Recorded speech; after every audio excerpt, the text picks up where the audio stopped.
بسم اللہ الرحمن الرحیم۔ السلام علیکم دوستو۔ زندگی کیسی ہے، تلخ یا سہل؟ اس کا جواب درکار ہو تو زندگی پر غور کریں، مگر اسے صرف اپنی آنکھ سے نہ دیکھیں، اسے فٹ پاتھ پر پڑے اس شخص کی آنکھ سے دیکھیں جسے زندگی کی بنیادی ضروریات میسر نہیں ہوئیں۔ اسے محل میں رہنے والے اس شخص کی آنکھ سے دیکھیں جس کے پاس سب کچھ ہے، بس پیار، محبت اور خلوص نہیں۔ اس زندگی کو اس علیل شخص کی نظر سے دیکھیں جسے اس کے طبیب نے جواب دے دیا ہو، مگر وہ شخص جینا چاہتا ہے لیکن اس کے پاس جینے کے لیے وقت کم ہو۔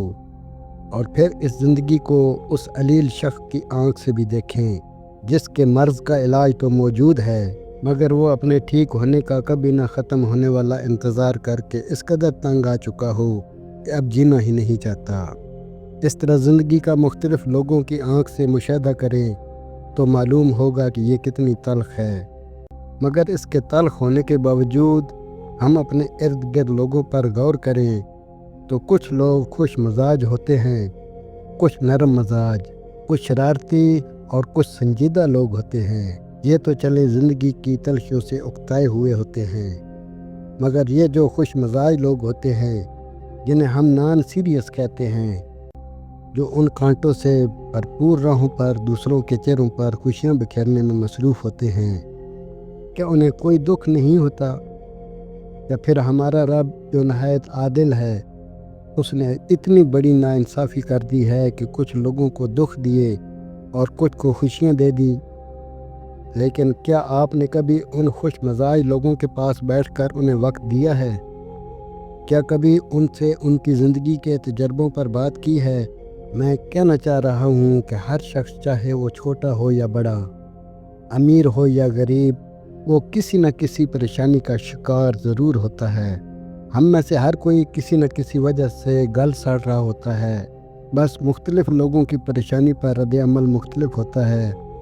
میں نے لوگوں کو کہتے سنا ہے کہ یہ غم انسان کو تلخ مزاج کر دیتے ہیں، مگر میرے خیال میں تو یہ غم آپ کو نرم مزاج کر کے آپ کے اندر ایسے اوصاف ڈال دیتے ہیں کہ آپ دوسروں کا درد سمجھ سکیں، کیونکہ صرف خلقت کے اعتبار سے اولاد آدم ہونا آپ کو انسان نہیں بناتا، بلکہ دوسروں کے درد کو محسوس کر کے آپ حقیقی انسان بنتے ہیں، کیونکہ اپنا درد تو جانور کو بھی محسوس ہوتا ہے، انسان تو وہ ہے جو دوسروں کے درد بھی محسوس کرے۔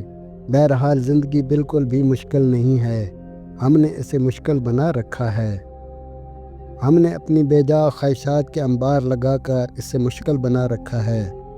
یہ ایسی خواہشات ہوتی ہیں جو کبھی پوری نہیں ہوتی، بلکہ آپ کے مرنے پر بھی آپ کے جنازے سے بیواؤں کی طرح لپٹ لپٹ کر بیان کرتی ہیں کہ ہمیں کون پورا کرے گا۔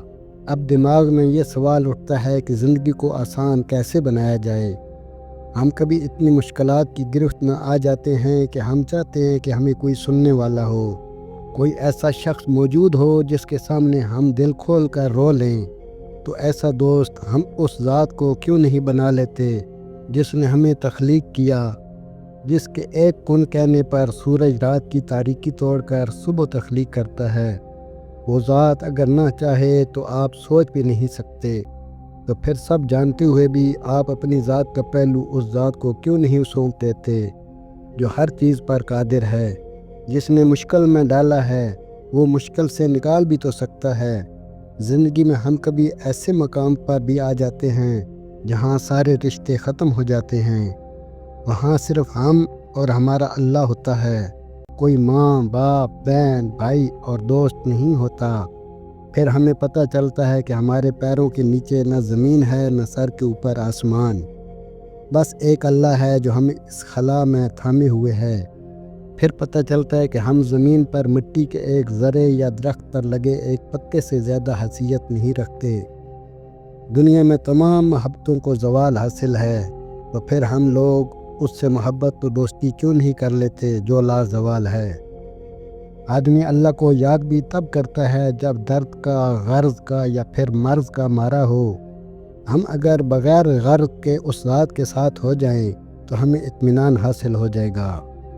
اس وقت ہم اپنے ارد گرد لوگوں کو دیکھیں، انہیں سنیں، ان کے پاس بیٹھیں تو معلوم ہوگا کہ زندگی تو ہر ایک کی مشکل ہے، مگر ہمارے آس پاس موجود 100% لوگوں میں سے 1% لوگ ایسے بھی ہوتے ہیں جنہیں لگتا ہے کہ زندگی آسان ہے۔ بہرحال آخر میں یہی کہنا چاہوں گا کہ کبھی تنہا بیٹھ کر اپنی زندگی اور اس کے مسائل پر غور کریں تو آپ کو معلوم ہوگا کہ آپ کے بھی تمام در کھلے ہیں۔ زندگی نہایت آسان ہے، بس اس ذات سے اپنا تعلق مضبوط کر لیں جو ہر چیز پر قادر ہے۔